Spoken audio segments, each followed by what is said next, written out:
Halo, assalamualaikum teman-teman. Ketemu lagi bareng saya Atika di channelnya FV4.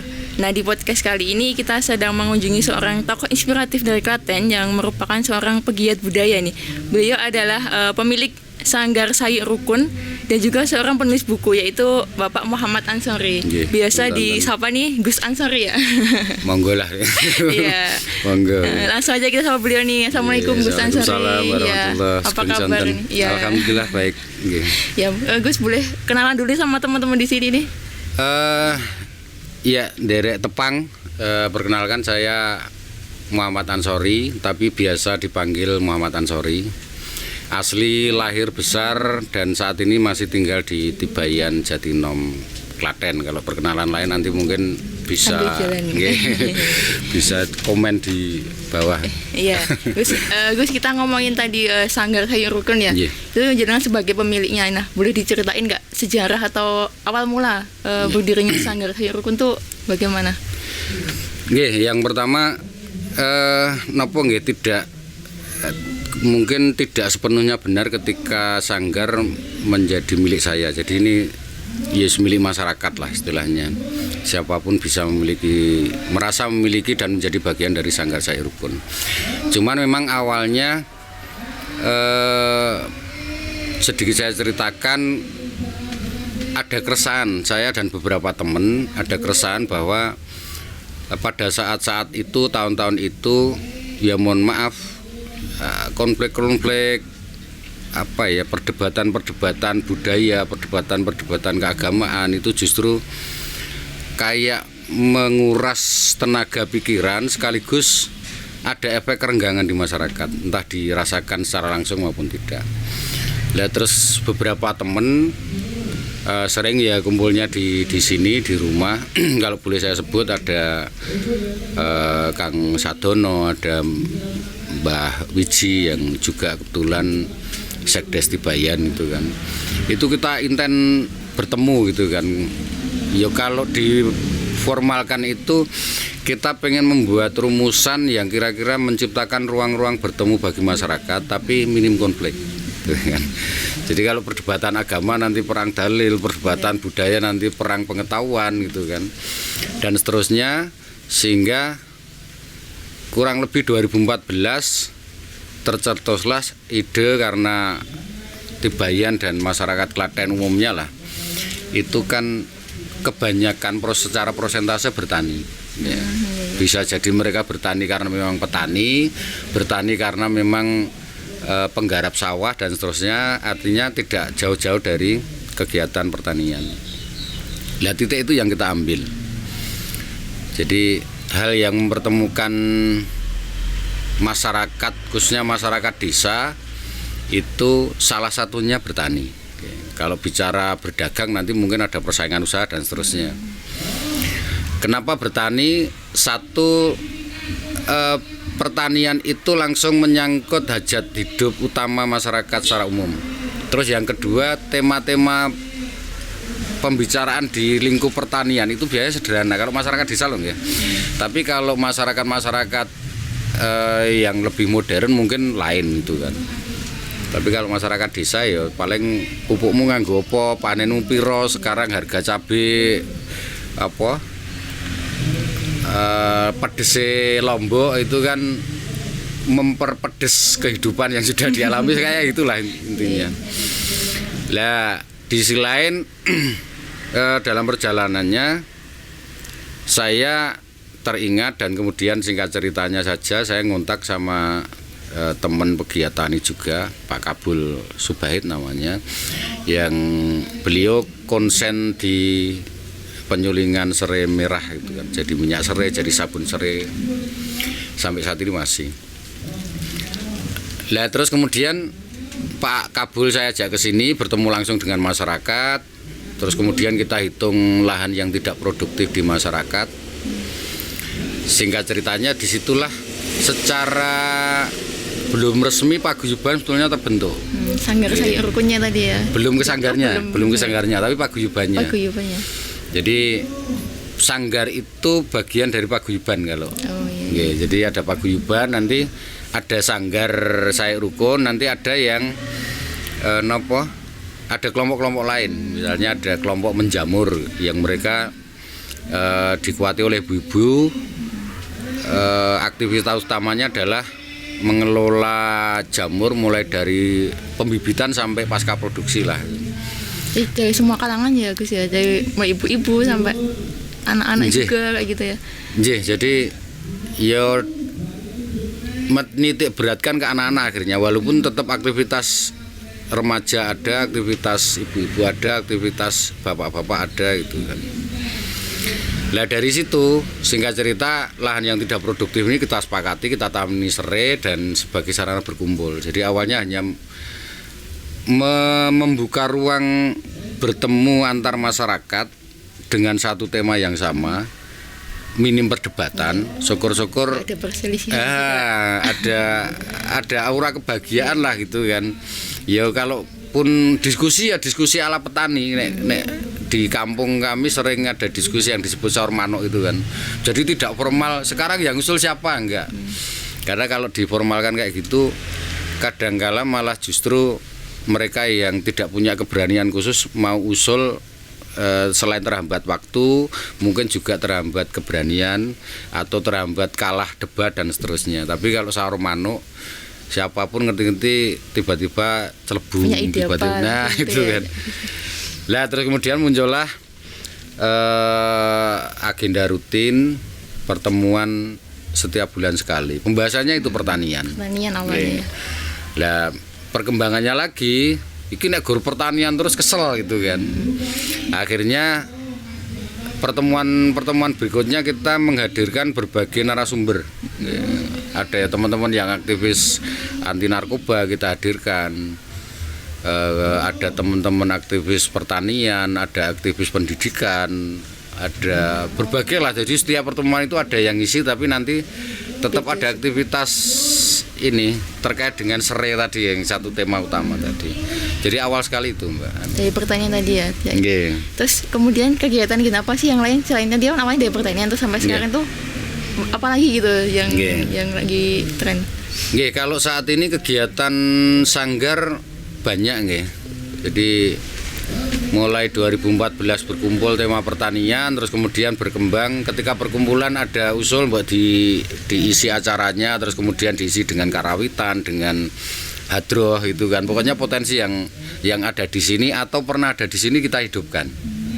Kesenian atau mungkin keterampilan atau mungkin makanan khas yang dulu pernah ada kita jadikan bagian dari pertemuan gitu kan. Jadi dulu sempat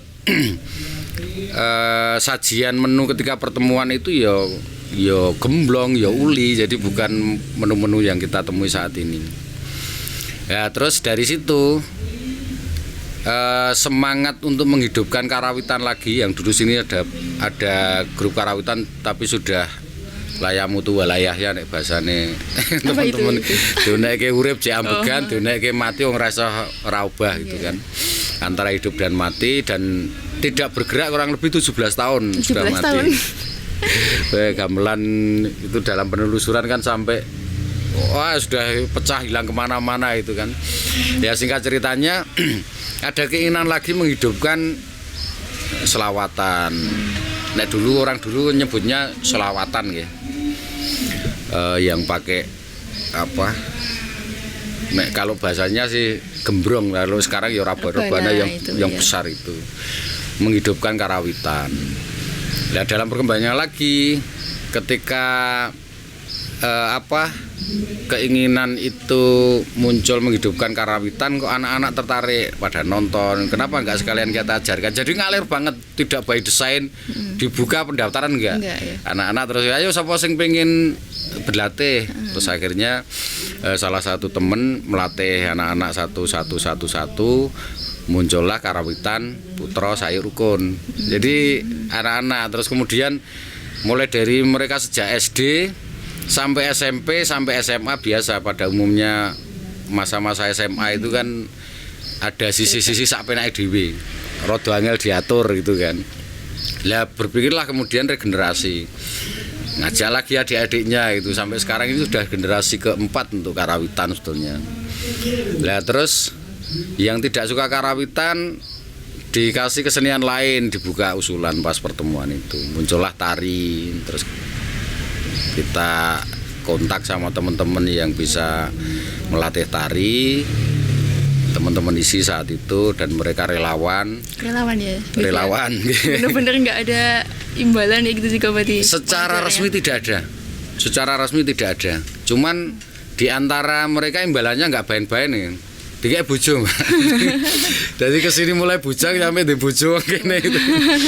Jadi secara resminya sekali datang dikasih 200.000 atau enggak, tapi mereka dan semangat sosial ini yang kita kuatkan.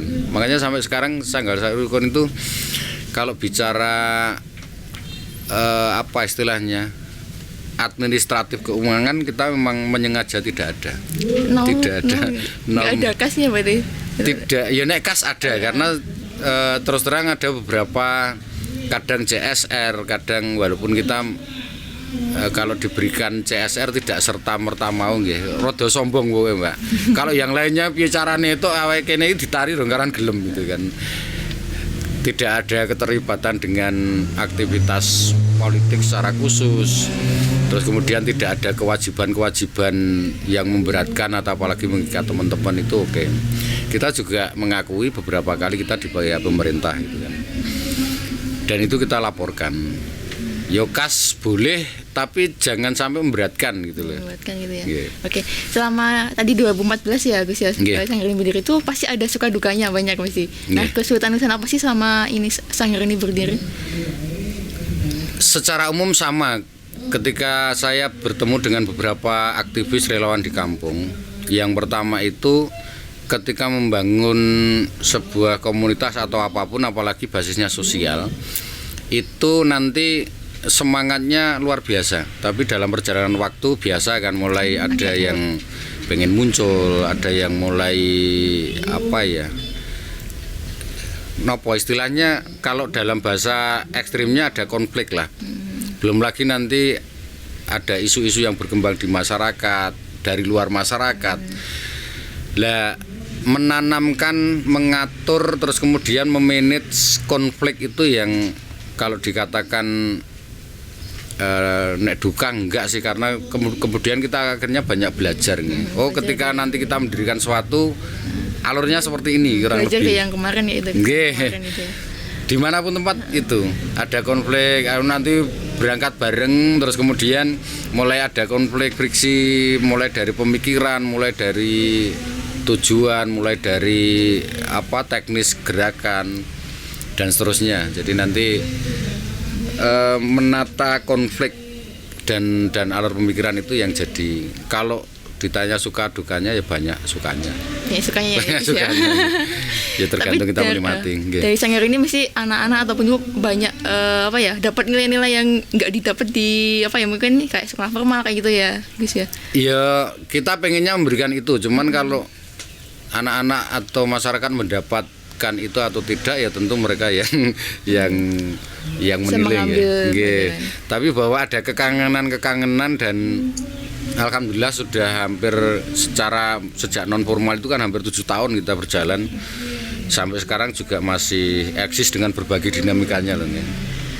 Oke Gus, tadi kan ngomongin Sanggar Sari Rukun ya. Sekarang ngomongin katanya Jalan juga sebagai pegiat budaya juga di Peduli Klaten nih. Nah, ngomong-ngomong Jalan sebagai apa ya? Sebagai yang memprakarsai berdirinya Peduli Klaten.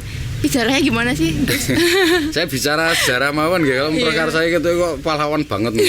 Rapena. Ya awal mulanya bisa itu memprakarsai. Tiba-tiba dapat gelar pahlawan dari Jokowi ya.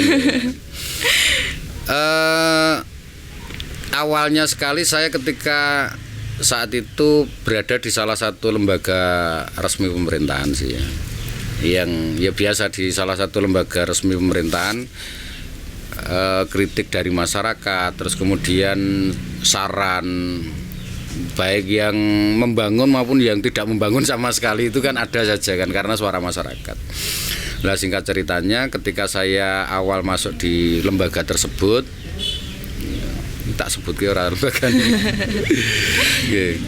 di salah satu penyelenggara kepemiluan lah itu kan,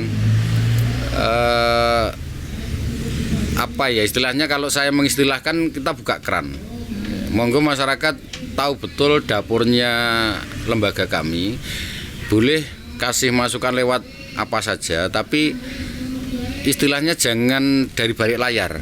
Mau lewat media monggo, mau lewat langsung monggo, lewat WA chat monggo, tapi jangan kritikan itu justru disampaikan ke orang lain yang kita sendiri tidak tahu sehingga tidak bisa merespon dan seterusnya lah istilahnya. Nah saat itu 2014 ya. Yo tanpa pikir panjang saja karena membuka keran, dan saat itu awal-awalnya aplikasi WA lah istilahnya. Masih pokoknya peralihan mulai dari BBM ke WA itu kan. Dulu masih ada, saya masih ingat betul ketika ada teman yang mau gabung ikut grup WA itu harus seleksi siapa yang tidak aktif, itu kan dulu dibatasi kan. Dibatasi 100 orang atau apa ini.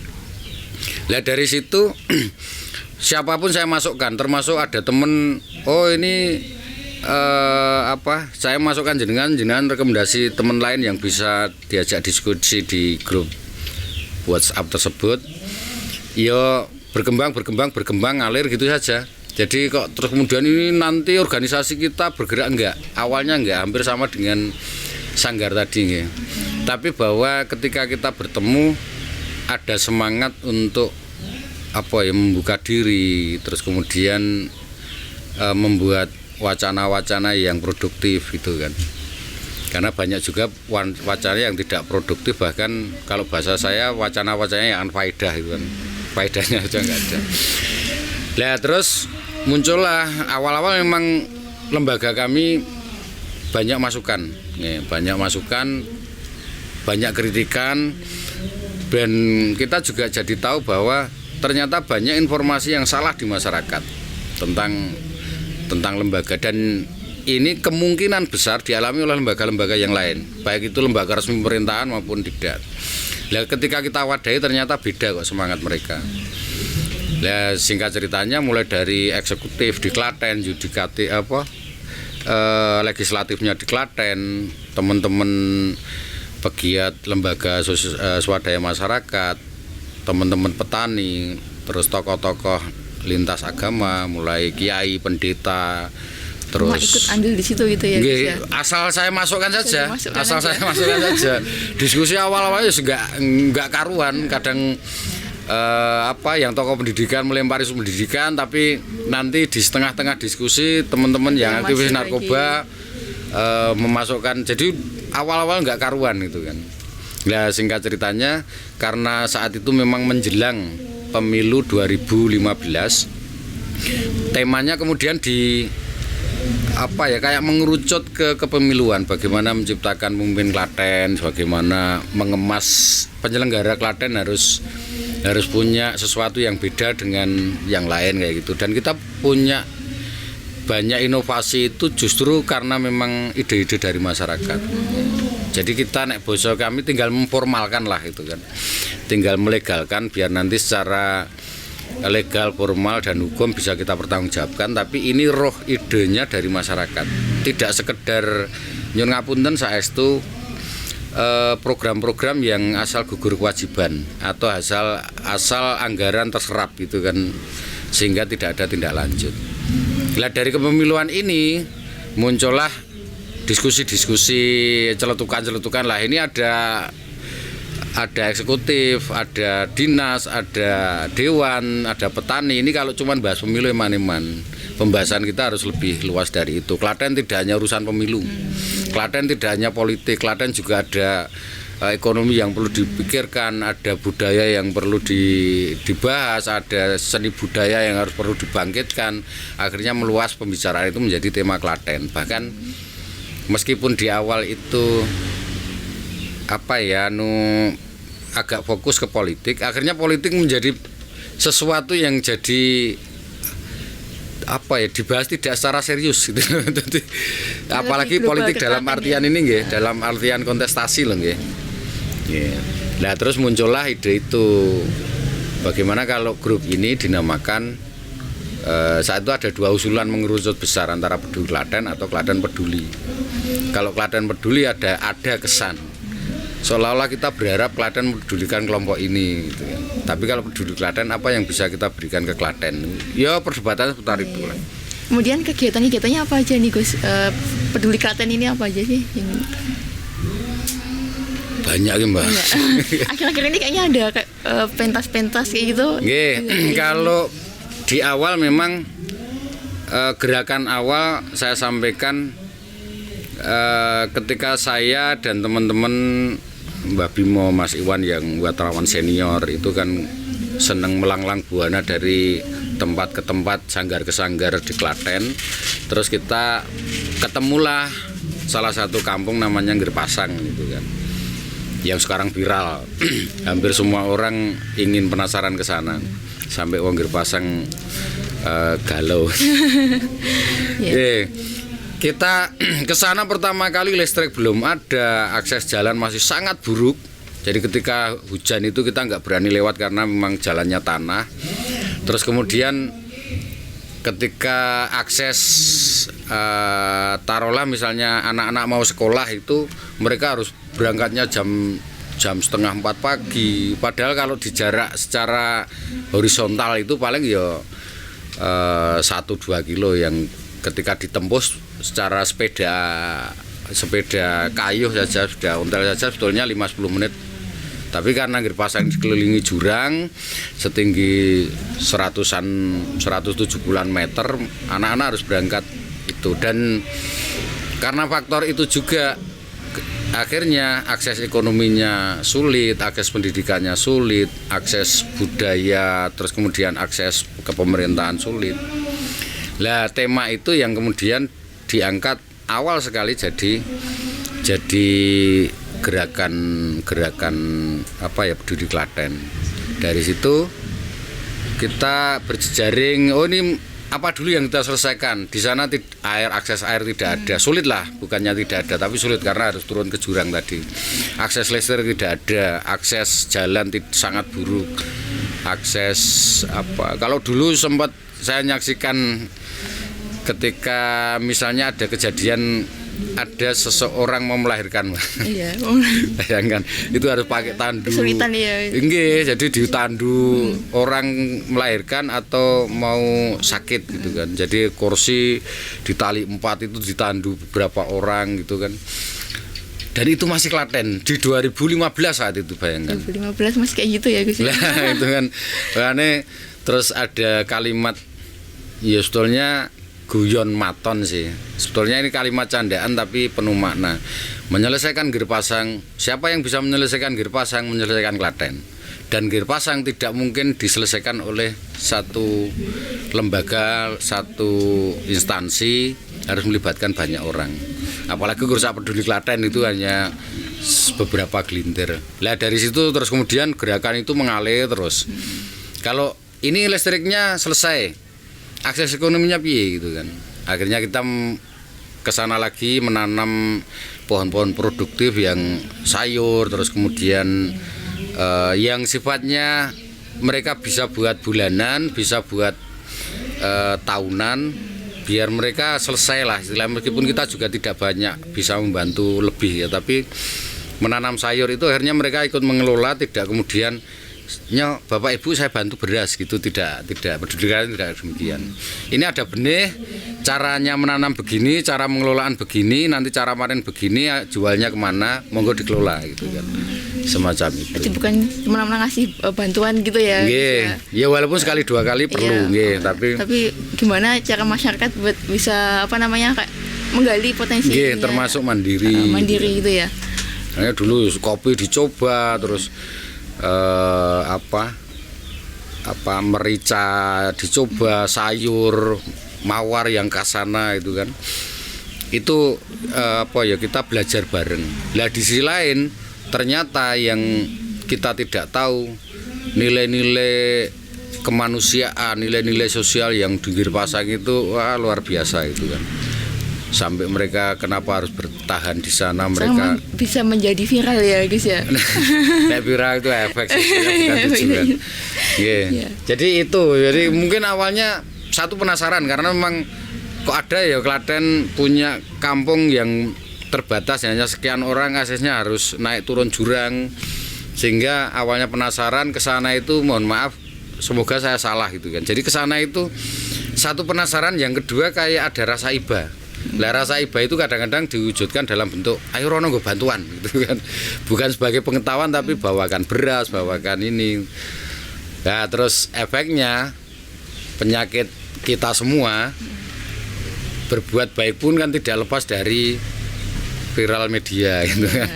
Nah, dari situ nggak tahu ceritanya sekarang malah ya alhamdulillahnya ada efek baik di Inggir Pasang lah istilahnya. Oke. Terus kemudian sekarang ngomongin nih Gus Ansor sebagai penulis juga nih, katanya udah ada banyak buku yang diterbitkan. Salah satunya Menjaga Desa Sebagai Desa ya Gus ya. Nggih. Ya. Sebelum itu katanya juga udah ada beberapa novel ya Gus. Atau nggih, udah ada yang keluar. Kalau yang sebagai Menjaga Desa Sebagai Desa itu boleh diceritakan singkat isinya seperti apa sih Gus? Nggih, isinya cuma tulisan desa. Maksudnya kontennya tentang apakah gimana jadi, mengangkat desa sini kah atau gimana? Jadi gini, dulu saya punya keresahan dan sekaligus punya pengen menyampaikan suatu tentang desa itu gitu kan. Misalnya saya dapat informasi contohlah tradisi yang berjalan di desa. Oh, kenapa di desa itu ada tradisi kenduri misalnya gitu. Itu kalau pendekatannya dengan pendekatan dogmatis biasanya kan terjadi perdebatan. Gitu. Makanya saya menggali langsung ke orang-orang tua, kenapa sih Mbah kok ini pakai hitungan, terus bahkan apa? Ada kalau di sini ada kemudian ada ilmu weton, ada ilmu gugon tuhon, ada ilmu pranoto mongso dan sebagainya. Terus kemudian ketika saya ngobrol langsung itu sangat luar biasa bahwa orang-orang tua dulu gitu meskipun tidak bisa diverbalkan menjadi bahasa pengetahuan gitu. Tapi ketika kita klopkan itu ternyata mereka berbicara perputaran bumi, perputaran galaksi gitu kan. Perputaran pranoto mongso itu ketika pengetahuan setiap 8 tahun atau sekian windu itu bumi berbalik. Lah itu orang-orang tua kita dulu paham itu kan. Walaupun tidak ternarasi secara bagus itu kan. Dan tidak tersampaikan secara bagus. Lah masyarakat Jawa itu penuh simbol-simbol. Ya, penuh simbol-simbol lah. Mungkin karena kalau di Jawa itu kan apa ya? Istilahnya ada gugon tuhon, ada sanepan. Makanya kan orang-orang tua dulu itu ojo ngono ora ilok. Tidak ada penjelasan khusus karena ternyata istilah ora ilok itu bukan mereka tidak mau menyampaikan informasinya. Ternyata ketika saya ngobrol, yang namanya pengetahuan itu tidak sekedar saya tahu karena saya mendengar atau saya membaca lebih dulu, tapi ngilmu mempunyai pengetahuan itu kalakone kanthi laku. Jadi saya tahu ilmu bertani, saya ke ladang, saya ke sawah. Kapan harus nanam padi, kapan harus menanam ini, bagaimana membuat padi secara kuat. Mereka laku gitu kan, tidak sekedar ilmu. Jadi kan sampaikan di buku itu gitu ya? Nggih, awalnya pengennya semacam itu. Cuman dalam perjalanannya berat, dalam artian sangat luas. Wes saya jadi kayak Pranoto Mongso itu sekali lagi kalau saya bahasakan ilmu luar biasa itu orang-orang pendahulu kita itu bicara perputaran galaksi loh. Gitu ya, gitu ya. Bukan lagi suhu, bukan lagi itu kan. Okay. Mereka yang mongso nandur pring, yang mongso ngunduh duren, mongso nandur pari itu mereka hitung betul. Dan secara tidak langsung mereka paham keasaman tanah, mereka paham air ini layak konsumsi atau tidak. Dan tapi sayangnya mereka simbol-simbol dan tidak semua orang menangkap simbol, sehingga perdebatan selanjutnya adalah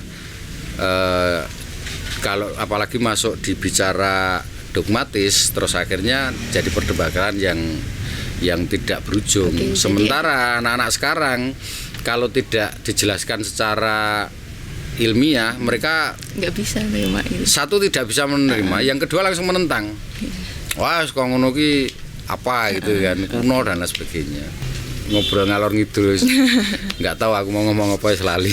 Banyak kok kisah inspiratif ya Gus ya. Ya semoga bermanfaat itu aja, kalau ada hal yang kurang saya mohon maaf. Oke. Terima kasih banyak ya Gus ya atas waktunya. Sami-sami. Oke teman-teman, sekian podcast kali ini. Semoga bermanfaat buat teman-teman semua.